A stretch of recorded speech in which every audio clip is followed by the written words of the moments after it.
1522. The record should reflect that Mr. Holmes is present with his attorneys, and the prosecutors are present as well.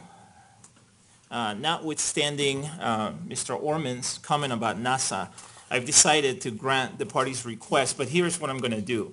I'm going to wait till the end of the day, and then I'm going to copy them and give them to you the next day, okay? I think it's fair that what Ms. Spengler said in terms of the other attorneys at the table are not privy to the conversations we're having at the bench, and it is hard to remember all the questions that may be on a form, and I think it's fair that the other attorneys find out what the questions are and what the court's rulings were with respect to each question. So that's how we'll proceed. Let me supplement the record I made with respect to the objection that Ms. Spengler had in terms of a photograph that was introduced earlier. And the objection was a 403 objection. And I indicated that if it's something that I've already ruled on, then the defense doesn't need to make a record and object again. But if it's something new, the defense should make a record and object. I went back and looked at amended order D98B, and in that order I said as follows on page 15, the court concludes that neither the gruesome nature of the photographs of the theater crime scene and the victim's injuries, nor the defendant's offer to stipulate to the cause of the victim's injuries renders those photographs inadmissible. To the extent that the photographs are not duplicative, they are generally admissible. However, because the court cannot consider at this time all of the factors required by Colorado Rule of Evidence 403 and the case law, such as whether any photographs are cumulative or whether there are alternative photographs that are less gruesome, it reserves ruling on the admissibility of the photographs taken at the movie theater or depicting the victim's injuries. This includes autopsy photographs. So to the extent that the objection is that a photograph is gruesome and therefore inadmissible, I've already ruled on that objection. In other words, if the objection under Rule 403 is that the probative value of the photograph is substantially outweighed by the danger of unfair prejudice, I've already ruled on that. But if you want to make an argument in terms of the photograph being cumulative or in terms of there being an alternative photograph that's less gruesome or some other argument under 403 or under any other rule, then you should make an objection at that point. Does that make sense? Mr. King? My question is, though, I understand what the court's position is. The problem is, if we don't make a contemporaneous objection, there's a good chance that upon appellate review, it would be deemed that we are waiving our previous objection. So what I would request, if that's the case, is that the court allow us a standing objection to photographs that we still object to those photographs being admitted. And if the court would grant us a continuing objection to those exhibits, I don't think we would need to make a contemporaneous objection with regard to every photograph. Mr. Orman? Absolutely.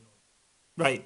So again, to the extent that it's a photograph that I have ruled on, that I've looked at, that was the subject of Order D98B, and to the extent that the objection is one of the specific grounds that I've addressed, then yes, you can have a standing objection. But if you want to make an objection based on some other concern that's listed in Rule 403, then you need to make that objection. Does that make sense? So, Mr. King, with that condition, your request is granted. But again, the only thing that I've ruled on is that the probative value of the evidence is not substantially outweighed by the danger for unfair prejudice. And if there's an argument in terms of the photograph being cumulative, or if there's an argument that there's another photograph that can be used that's less gruesome and less prejudicial, or if there's any other kind of argument related to 403 or related to any other rule or law, then you have to make a contemporaneous objection. Understood, Judge. Thank you. Okay, thank you. All right, was there something that the parties needed to bring up with me before we bring the jury in? And for the record, the jury has been outside the courtroom while we've been having this discussion. Ms. Spengler? There is, Your Honor. We may approach. Yes.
Okay, since we're outside the presence of the jury, I've asked Ms. Spengler to make her argument from counsel's table. Ms. Spengler, go ahead.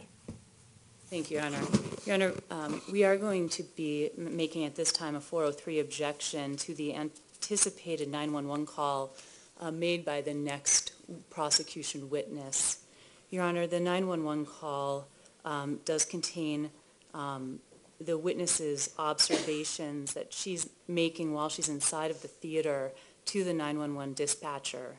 We're making an objection to this particular phone call and 911 recording because it is cumulative. The witness is here and will describe her observations within the theater. Also, Your Honor, the content within the phone call and what is described to the 911 dispatcher, the defense believes if it was presented would be a 403 violation, that it is inflammatory, that it would appeal to the jury's sympathy, their sense of horror, as well as their instinct to punish and make decisions on an improper basis under Colorado Rules of Evidence 403, as well as the Holsing case, that's Hulsing. We'd also make this record based on the United States and Colorado constitutional right to a fair trial. Your Honor, I have a transcript of the 911 call, but it is a lengthy recording and the description of individuals who are injured within the theater, description of the witness's actions within the theater, and based on those reasons, Your Honor, we're asking that the court preclude this particular 911 call. What's the people's response? Certainly Colorado rules of evidence strongly favor the evidence when people with cite to People v. Medina, 51 people, 2001. Trial court has broad discretion in discretion. Your Honor, and just for the record, it's not the next prosecution witness, but the witness following that. The witness's testimony is slightly different, frankly, than her 911 call. Her 911 call was present sense impression of what's happening in the theater at the time. Also an excited utterance. People have to prove every element of murder in this case. And I happening around here, why they may be graphic with what was happening around her at the time. It's absolutely probative. How long is the recording? About 2.5 minutes, Your Honor. 2.5 minutes? Do you have the recording so that I can listen to it? I do, Your Honor. Do you have any approach? Yes.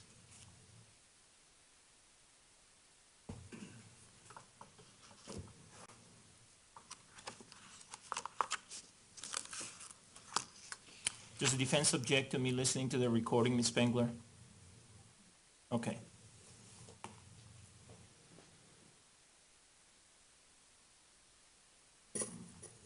And has this been marked? They moved for admission, right? Right, but what's the exhibit number? Oh,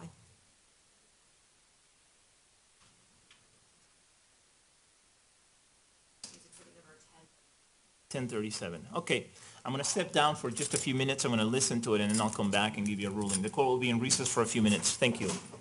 Please rise.